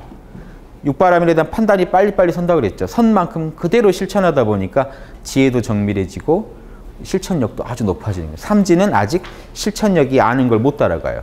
이게 자동차처럼요. 내비게이션이 늘 앞을 비춰주듯이요. 꼭 이렇게 갑니다. 먼저 내비가 앞을 비춰주고 그 다음 따라가요. 내비가 또 앞을 비춰주고 그 다음 따라가요. 이렇게 꼭 아는 게 먼저 가고 행위 뒤에 따라갑니다. 인간의 영적 변화는 이런 순서로 일어나요. 자, 그래서 보편 법칙이 안주하지는 못한다는 얘기는요. 보편 법칙을 이해하는 데는 장애가 없는데 실천하는 데까지는 아직 늘 실천이 되지는 않는 단계다 하는 겁니다. 보편 법칙을 온전히 따르는 삶을 살지 못한다. 자, 또 요거 하나 소개해 드릴게요. 요 용어 하나 한번 알아두십시오. 이 보편 법칙을요. 보편 법칙을 여기다 적을게요. 깨달음을 보리라고 하죠. 깨달음을 이루거나 깨달음을 이루는 걸 돕는 분법, 그 나눌 분자죠. 가지가 되는, 요소가 되는 진리들, 법칙들 이런 게 있어요. 불교에서는 보리분법이라고 그래요. 이거를 다 하면은요, 37도품이라고, 조도품이라고 37가지 조도, 도를 닦는 걸 돕는 품이 똑같아요. 이 나누어진 물건들, 여러 요소들. 요소라고 생각하시면 돼요. 요소들. 보리를 이루는 요소들. 그러니까 깨달음을 돕는 요소들을요. 보편 법칙을 불교에서는 보리분법이라고 부릅니다. 세간에서 적용하는 보편 법칙들. 뭐 여러분이 아는 게 뭐가 있냐면요. 팔정도도 보리분법이에요. 팔정도. 뭐죠 또? 뭐 오근, 오력, 사정근 뭐 이렇게 해서 37가지를요. 사지보살에서는 자세히 다룰 거예요. 왜 그럴까요? 사지보살은 늘 이걸 실천하는 사람들이에요. 사여의족, 팔정도. 초기 불교에서요. 도를 이루려면 해야 된다 하는 모든 것들을 37개로 모아놓은 걸 말해요.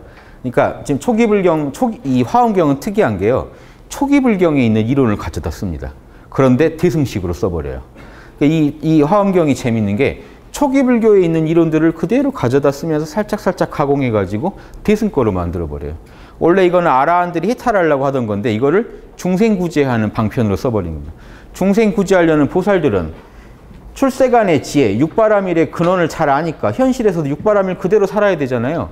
그러면 육바라밀 그대로 산다는 거를 부처적인 법칙들을 얘기해 줘야 되는데 그래도 이런 건 좀 안타까운 거기도 해요. 대승식으로 얘기를 해주면 더 와닿을 텐데 가져오기는 초기불경에서 가져다가 설명해 버려요. 왜냐하면 이 기왕에 있는 불경에 나오는 법들이 있으니까. 즉 그래서 보리분법은 초기불경에 있는 37조도품을 갖다가 설명해 버립니다. 그래서 거기에는 이제 다양한 부처님이 돛 닦을 때 반드시 갖춰야 할 것들, 칠각진이 뭐니 이런 요소들이 있어요. 그러니까 늘 뭐 진리를 잘 선택하고 깨어서 살고 깨어서 말하고 깨어서 행동하고 이런 보리분법 이해되시죠? 세간의 지혜, 여러분들이 삶을 어떻게 꾸려야 되는지에 대한 도를 이루기 위해서는 이렇게 살아라 하는 요소들을 싹 여러분이 갖춰야 되는데 자, 삼지는 어쩐다고요? 참나랑 친해져 가지고 참나의 정보를 엄청나게 꺼내오긴 하지만 발광지라 실제로 그 참나에서 꺼내온 정보대로 살지는 못한다는 겁니다. 사지보살 되면 그대로 살아버려요. 그러니까 일지이지랑은요 확실히 수준이 높아져 버려요. 삼지는요 성인들의 마음을 거의 읽어내버리고 사지는 성인들 비슷하게 살아요. 이것만 해도 확 달라지죠. 수준이 확 높아져요. 그래서 역대 위대한 철학, 아주 철인들, 현인들 하는 분들이요 이런 경지들이 많습니다. 왜냐하면 성인들 말을 알아들을 정도 되고 그걸 할 정도 되니까 그래도 그 자리 가서 성인들 말에 충실한 대변인 노릇은 할 수가 있어요. 근데 이 아래의 철인들이 하는 얘기는요, 들으면은요, 성인들 말이 왜곡이 돼요. 그래서 큰일 납니다. 이분들은 성인들 말은 못해도 성인들 말 비슷하게 해요. 그리고 성인들의 행동 비슷하게 할 수 있는 사람들입니다. 삼지, 사지는 돼야. 꼭 본 것처럼 얘기하죠, 제가.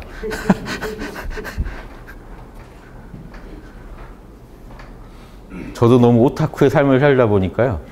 꼭 본 것 같아요. 이런 걸 들으면 그런 분 만나 뵌 것 같고. 그런데 설명을 드리다 보니 좀 더 실감나게 설명드리다 보니 더 이렇게 좀 과장되는 건 아닌지 모르겠습니다만은 제 설명이 크게 안 틀리기를 기원하면서 37조도품의 안주를 못해요. 보리분법에. 이행섭, 사서법 중에 뭐 있었죠? 일지보살은 보시섭 잘하고 이지보살은 에어섭. 보시는요 잘 쏜다는 얘기고 이지보살은 에어섭 말 곱게 해준다는 얘기입니다. 그 말 곱게 해준 사람들 있잖아요. 제 친구 하나 그래요.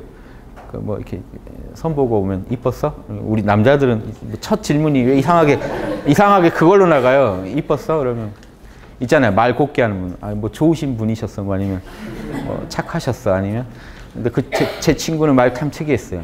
잘생기셨더라. 뭐. 그러면 이게 좀 애매하잖아요. 그래서 말 곱게 하는 것도 참 그 습인 것 같아요. 나쁘게를 못 하더라고요. 우리 같으면 이제 막 입에서 좀 자기 처지는 있고 이렇게 말이 막 나가는데 이렇게 늘 이렇게 말을 맞추면서 그래서 제가 보면 그런 것도 복을 부르겠다 싶더라고요. 저도 좀 부러운 요소였어요. 저는 말을 너무 신랄하게 하는 거 아닌가 이런 생각하게 될 정도로 그런 것 같아요. 이렇게 에어섭, 좋은 말 좋게 해주는 거, 같은 말도 좋게 해서 상대방 듣게 잘 해주는 거 이거 중요한 것 같고요. 보시에요. 그 다음에 이게 이행섭이라는 남한테 이로운 일을 해주는 거는 삼지보살이 잘한다. 이게요 사서법들을 지금 순서대로 나열하고 있는 겁니다. 그럼 사지보살은 뭐 잘할까요? 사서법 중에 사섭이라는 거 중생을 네 가지로 포섭한다는 겁니다. 잘 아우르는 법인데 사서법 중에 최고가 뭐죠? 보시, 에어, 이행 이거 이 단체도 있잖아요. 동사섭. 동사섭이 최고예요. 동사는요 이전 거보다 보살도가 훨씬 높아요. 동사는 같이 일해주는 거예요. 그러니까 중생이 술집에서 지금 술을 마시는 일을 하고 있어요. 그러면 어떻게 해요?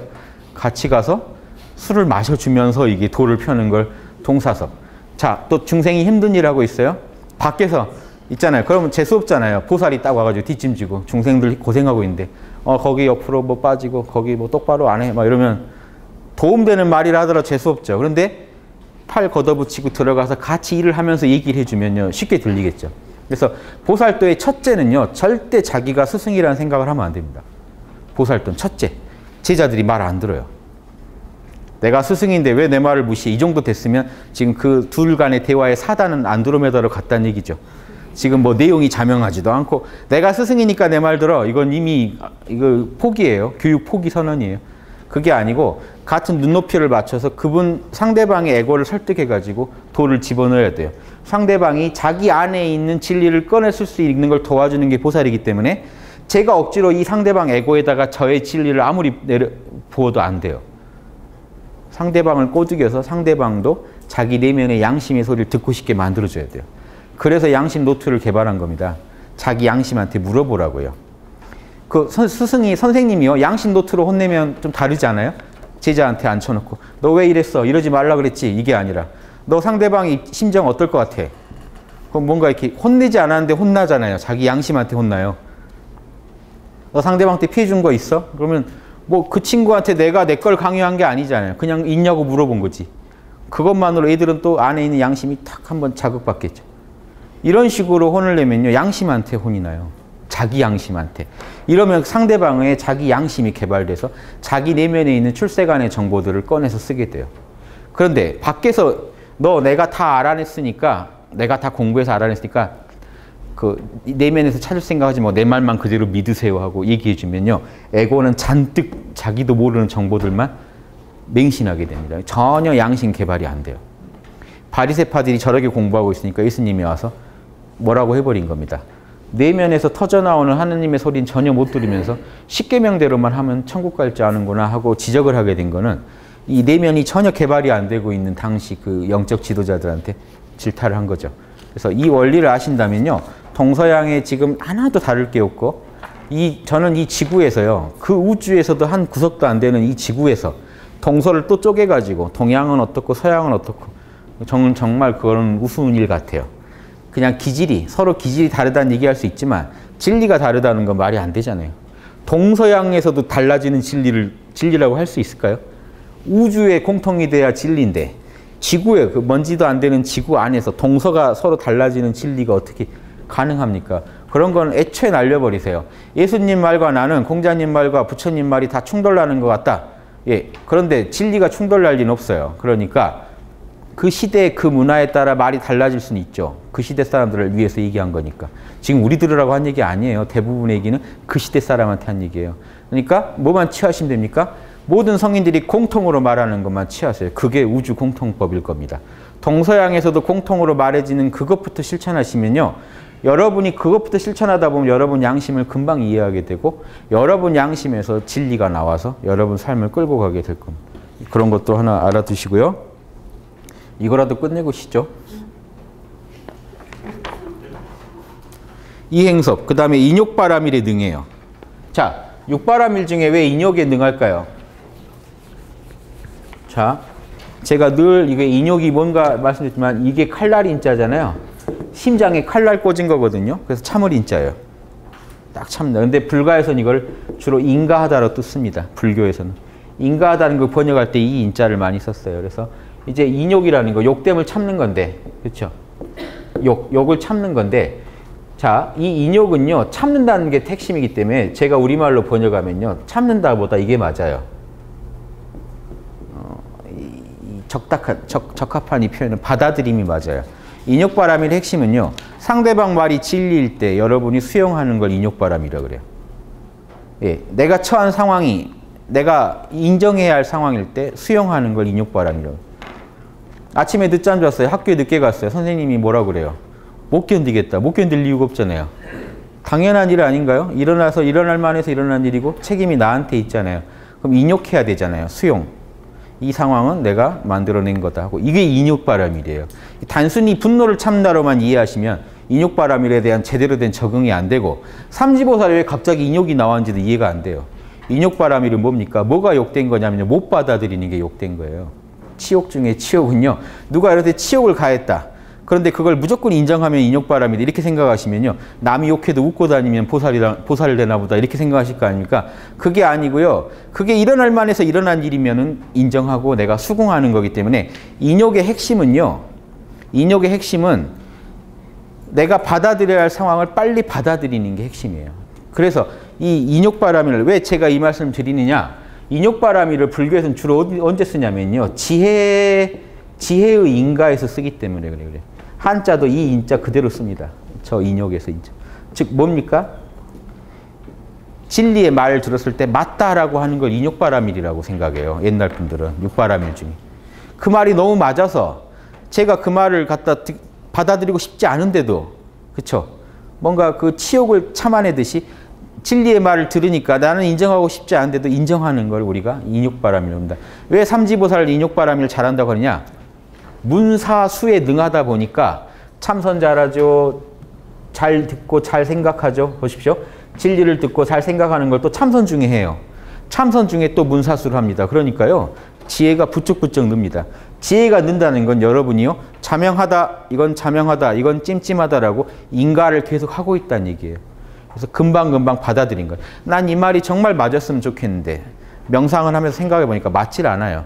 이 말은 맞지 않다라고 인가하는 게 인욕바람입니다. 난 이 말 진짜 안 맞았으면 좋겠어요. 난 정말 우주에서 한 방에 부처가 되는 진리가 있었으면 좋겠는데 아무리 생각해봐도 없는 것 같아요. 이게 없다, 그런 건 없더라 하고 인정하는 게 인욕바람이에요. 이해되세요? 받아들임. 이 인욕바람의 핵심은요. 상대방 이거 상상해 보세요. 정말 기분 나쁜 사람이 와서 여러분한테 진리를 맞는 얘기를 쫙 했을 때 반박할 말이 없어요. 그럼 어떻게 하셔야 됩니까? 인욕바람이래요. 네 말이 맞다. 흔쾌히 인정을 해야 끝나지 끙해 있으면 이게 인욕바람이를 못 닦는 겁니다. 맞는 말을 할 때 맞다라고 인정할 수 있느냐. 이게 쉬운 것 같지만요. 참 어렵니다. 이게 안 돼서 모든 이 문제가 터집니다. 그래서 나는 인정 못하겠다. 그러니까 거기가 이 분노예요. 난 인정 못하겠다. 이 상황 인정 못하겠다. 분명히 내가 놀아서 시험 떨어졌지만 시험 떨어진 이 상황을 난 인정 못하겠다. 그럼 자기만 손해죠. 그래서 그게 인욕이에요. 인정이라는 거예요. 난 이게 진리인 거라는 걸 인정 못하겠다. 남들이 다 맞다고 하는데 난 인정 못하겠다. 이게 인욕바람일 부족입니다. 그래서 삼지보살에는 인욕바람일이 있어요. 야, 삼지보살은 잘 참는다는데 가서 건드려 봐야겠다. 이게 아니고요. 삼지보살은 진리에 대한 받아들임이 투철하다는 거예요. 진리면 그냥 받아들여 버려요. 그런 힘이 제일 이제 세다는 겁니다. 삼지보살은. 자, 그래서 무위역행. 진리를 잘 받아들이니까요. 무위역행, 진리에 거스르지 않는 행동을 좋아하고요. 행실을, 십행 중에는 그걸 닦고, 회양 중에는 일체불에 평등한, 일체불과 평등한 그 회양을 잘 합니다. 그래서 이런 진리에 대한 인정에 있어서는요, 부처님급이라는 겁니다. 지금 여기서 갑자기 왜 일체불과 평등하다는 거냐? 부처님이나 알던 거를 나도 이제 알게 됐다는 겁니다. 그거를 회양, 그걸 갖다 바쳐요. 그걸 갖다가 이제 우주 법계에다가 다시 돌리니까 중생한테 회양을 하니까 회양이라는 건 공덕을 돌려버리는 겁니다. 나누는 거예요. 내가 그걸 다 안 먹고 내가 닦은 덕이지만 그 덕에서 온 과보를 내가 좋은 일에서 하늘에서 10,000포인트를 줬으면 그 10,000포인트로 내가 쓰는 게 아니고 중생들이랑 같이 써버리는 걸 회양이라고 합니다. 그래서 공부는 내가 하고 중생들한테 이득을 보게 하겠다.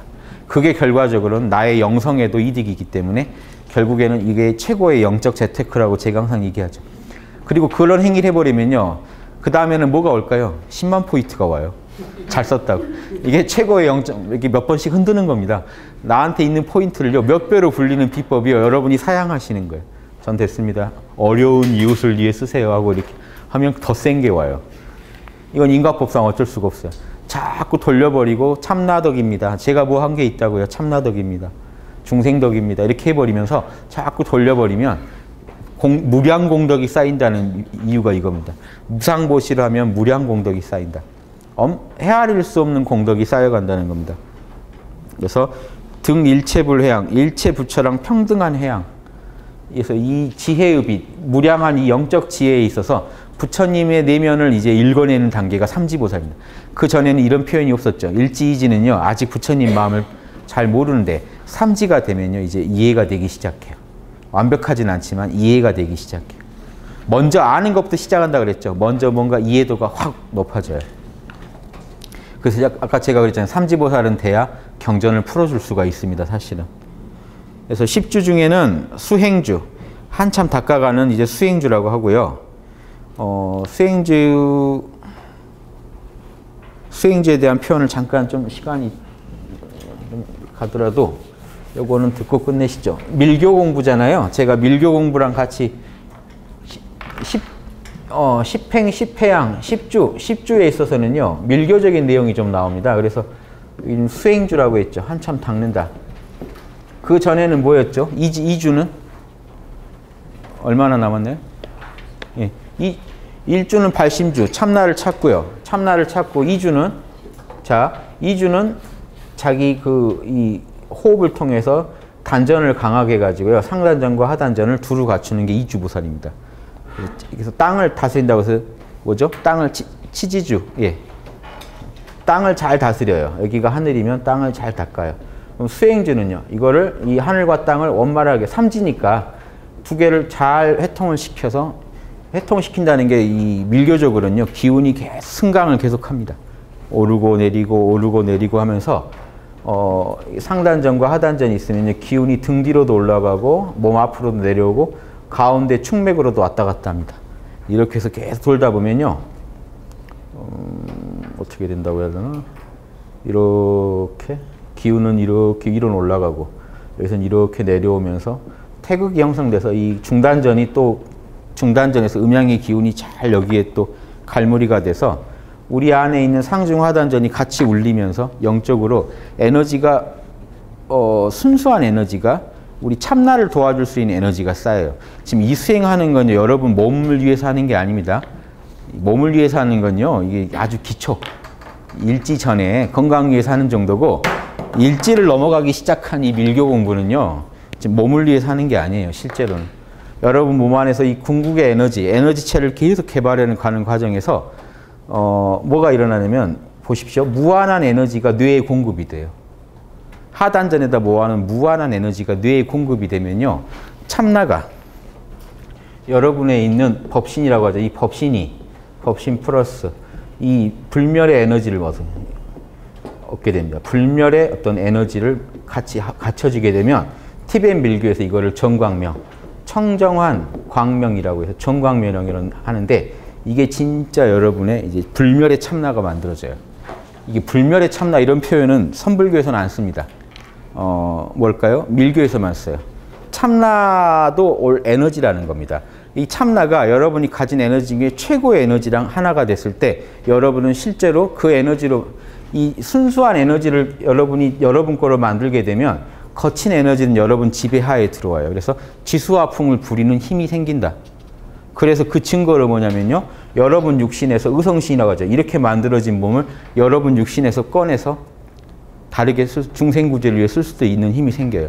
그거를 지금 불교에서 초기 불교부터 이 내용을 제가 소개를 안 드릴 수가 없는 게 초기 불교부터 나와요. 사문가경에서 이걸 의성신이라고 합니다. 내 마음으로 만든 몸.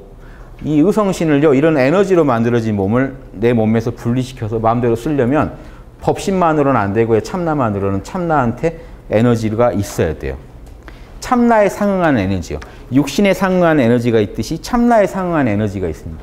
그 불멸의 에너지를 얻은 사람만이 이 에너지체 자체는 의성신이라고도 하고 우리가 이제 보신이라고 하죠. 공부한 결과로 만들어진 몸이니까 이 보신을 가지고 이 중생구제나 이 지혜 개발에 힘쓰는데 보십시오. 10주 수행주는 하늘 참나를 찾고 이지보살에서 땅을 찾고 이 두 개를 하나로 엮어서 삼지면은 새 생명이 만들어야 되지 않습니까? 새로운 생명체가 탄생됩니다. 이거를 불교에서는 의성신이라고도 하고 밀교에서는 이렇게 만들어진 몸을 금강신 그럽니다. 예, 다이아의 몸, 불변의 몸. 이것 자체도 이것도 금강신이에요. 금강신이 이게 참나의 몸도 금강신이라고 우리 눈에 보일 정도로 뭔가 신비한 몸을 만들어내는 것도 금강신 겁니다. 둘 다. 그래서 지금 보시면 10주에서는 밀교적으로는 불멸의 전기로 생명의 에너지를 불멸의 전기로 전환시켜서 빈두, 정액, 나디, 경락, 프라나, 기운으로 이루어진 이 몸은요. 기운 다니는 길인 경락과 기맥이라고 하죠. 티벳에서는. 그리고 이 기운 안에 돌아다니는 기운 그리고 물적인 요소 돌아다니는 이 기운 안에요. 불적인 요소들이 돌아다니는데 그거를 불적인 요소가 있고 물적인 요소가 있어요. 물적인 요소는 정액 그러고 불적인 요소는 기운 그럽니다. 그래서 이 두 개가 몸을 꽉 채워야 돼요. 밀교에서는. 몸 안에 이 육신의 전기가 아니에요. 저 눈에 안 보이는 물과 눈에 안 보이는 바람이 몸을 꽉 채워요. 그래서 이거를 이제 획득하셨다고 하셔야 의성신이라는 금강신을 이루는데 삼지보살부터는 금강신을 만듭니다. 이게 능가경에 나와요. 능가경에서 지난번에 했었죠. 삼지보살부터는 의성신을 만든다. 삼지는 육바라밀에 의성신이 만들어진다.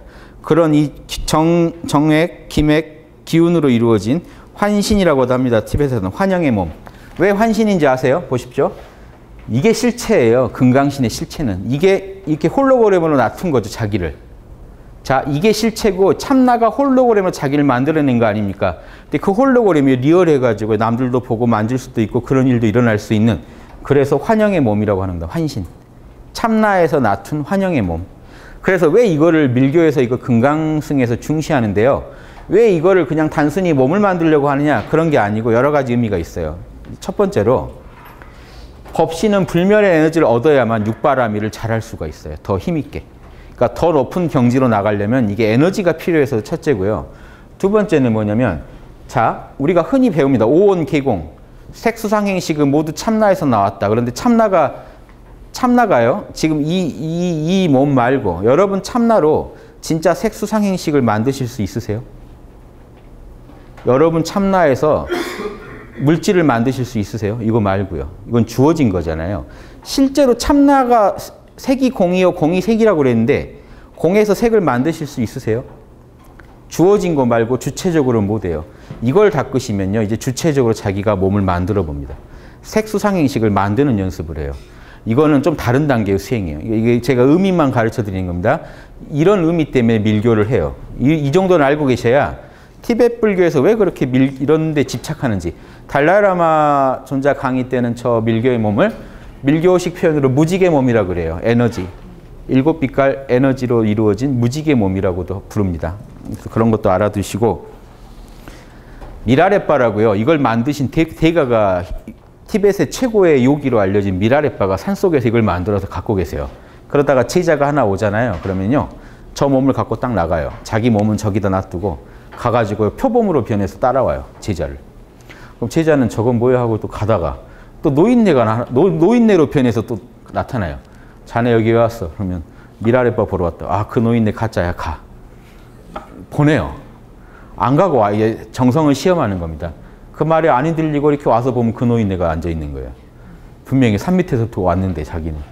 그래서 이런 식으로 이렇게 쓰고, 심지어 티베트 밀교에서 이거 닦는 분들은요, 제자가 이거 닦다가 시장에 놀러 가면 잡으러 다니고 그런데, 스승이 제자가요 이렇게 하다가 시장에 놀러 나간 거예요. 이 몸 가지고 의성신 만들어 가지고.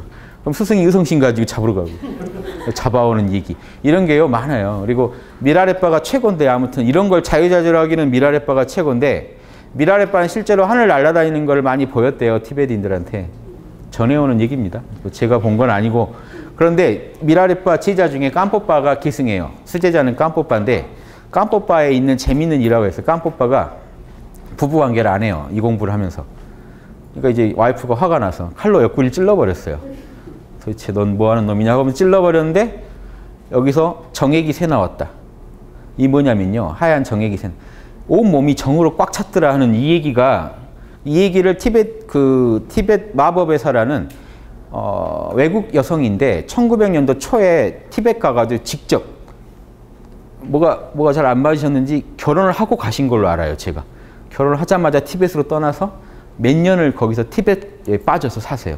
티베트 라마들한테만 배운데 이 얘기를 누군가한테 전해 듣고 다른 라마한테 물어봐요. 그런 말이 있다는데 진짜입니까? 그러니까 그 라마가 정확히 알고 계시더라고요. 그거는 상징이지 진짜로 눈에 보이는 물질이 아니다. 우리가 말하는, 아까 빈두라고 했죠. 빈두는. 그건 눈에 보이지 않고 고승들이 환신을 만들 때 쓰는 재료다. 이렇게 얘기해줘요. 이해되시죠? 정확하게 알고 있는 사람이 있었어요. 지금은 어떤지 모르겠습니다만 1900년도 초에 그런 질문을 던졌을 때 정확한 답을 듣더라고요. 이걸 정확히 하셔야 되는 게요, 우리 2차돈의 순교 그러죠. 2차돈이 목을 뱉더니 흰피가 나왔다. 이거는요, 2차돈이 실제로 그런 건 야사고요. 원래 그게 불경에 나온 얘기예요. 예전에 어떤 고승을 목을 쳤더니 흰피가 나왔대요. 그게 뭘 의미하냐면요, 정액을 상징하는 겁니다. 흰피라는 건. 그 고승이 의성신을 만들 정도로 몸에 정기를 잔뜩 가지고 있던 사람이란 뜻이에요. 2차돈 순교 때 그걸 좀 미화하려고 목에서 흰피 나왔다는 얘기가 이제 좀 말이 안 되는 얘기 같은 게 섞였잖아요. 원래 불경에 있는 얘기예요. 그래서 그건 남자 여자 상관없습니다. 우리 몸 안에서 여러분 몸 안에 기운이 흐르죠. 그 기운을요. 제 말이 거짓말이 아니라는 거는 제가 호흡법을 가르쳐 드릴 수 있어요. 그 호흡대로 하시면 여러분 몸 안에서 기운만 흘러다니다가 처음에는 자세히 느끼면 액체가 흘러다니기 시작합니다. 뭉클하게 흘러다녀요. 째보면 없겠죠. 눈에 안 보여요. 그걸 정이랍니다. 정. 그 정을 말하는 거예요. 경락 안을 돌아다니는 정과 기. 바람 같은 게 다니고, 한의학에서도 원래 그럽니다. 경락 안에는 정이 다니고 경락 밖에는 기가 다녀요. 그래서 정락 안에 다니는 정을 혈이라고 불러요. 피. 피는 아닌데. 피의 근원이라고 혈이라고 불러요. 그래서 뭉클한 혈이 다니고 동양 한의학적으로 표현하면요. 그 밖을 경락 밖을 기운이 돌면서 그 혈이 잘 돌아다니게 도와줘요. 그래서 기혈 그럽니다. 동양에서는 기혈. 그래서 기혈이 경락을 중심으로 안팎으로 다니는 걸 기혈 그래요. 그래서 이런 한의학적인 게요. 저기 티베트 한의학이 아주 발달해 있지 않습니까?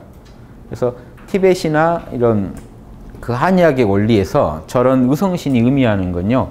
이런 우리 몸 안에 있는 경락에다가 에너지를 많이 보내서 팔다리에 있는 경락에 에너지가 차고 차다가 전기가 꽉 차서 아까 옆구리 찔렀더니 그 정액 나오더라 할 정도로 차서 그게 눈에 보이는 게 아니라 그랬죠. 그래서 이 몸에서 허물벗듯이 나가는 거를 동양에서는 그 방법만을 전문으로 익히는 사람들을 신선 그러고 불교에서는 그게 신선되려고 익힌 게 아니잖아요.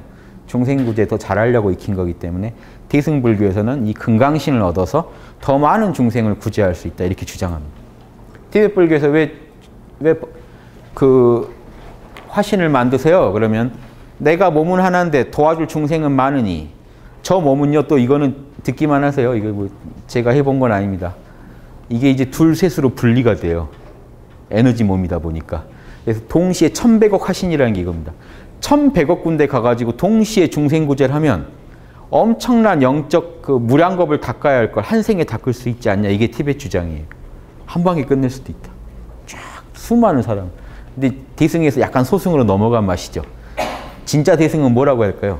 1100억 군데를 동시에 도와주면서 우주 끝날 때까지 도와주겠다. 이래야지 진짜 대승인데 한 방에 끝낼 수 있다. 뭐 이런 얘기를 하면은 약간 좀 이상한데 그런 그 마음은 아시겠죠. 무슨 원리인지. 그래서 그 이런 거를 가지고 우리가 그 의성신 이렇게 말씀 나누면 되겠습니다. 그래서 이건 좀 상식으로 알아두세요. 그래서 달라이라마 강의할 때 딱 이거를 도식화해서 구분합니다.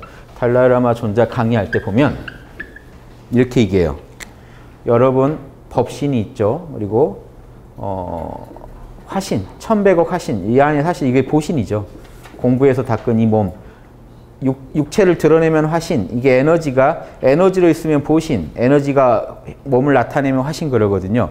자, 법신은 뭐 때문에? 지혜바람일. 지혜 때문에. 화신은 뭐 때문에? 자비 때문에. 이렇게 해서 딱 도식화해서 티베트 불교는 티베트 림포체들은 다 저렇게 얘기합니다. 법신은 지혜. 법신은 지혜. 화신은 이건 세간 몸 아닙니까? 세간에 왜 존재해야 되나요? 자비를 펴려고요. 왜 이 법신은 초월적인 출세간 아닙니까? 그거는 반야의 지혜를 주니까. 지혜와 자비. 또 아니면 공성과 자비. 아니면 보십시오. 지혜는 반야죠. 반야바람일. 반야와 방편. 이렇게 해서 두 개를 딱 도식화해서 이해합니다. 그래서 당연히 티베트 밀교에서는 법신, 보신, 화신을 싹 갖춰야 돼요. 이걸 다 만들어야만 삼신구족이라고 삼신을 다 갖춘 밀교의 최고 이 부처님의 경지에 도달합니다. 이렇게까지 지금 말씀을 드리는 게 삼지보살에서는 이 정도 한다는 걸 말씀드린 겁니다. 몸이 만들어져야 돼요. 이치가 재밌죠. 천지인처럼 딱 삼지면 생명체 하나가 나와야 돼요. 그래서 먼저 깨어나고 이주에서 에너지를 모았다가 삼주에서는 같은 겁니다. 삼주에서는 몸이 하나 만들어져요. 생명체가 하나 탄생해요. 이런 원리를 한번 잘 이해하시고 5분 쉬고 다시 하겠습니다.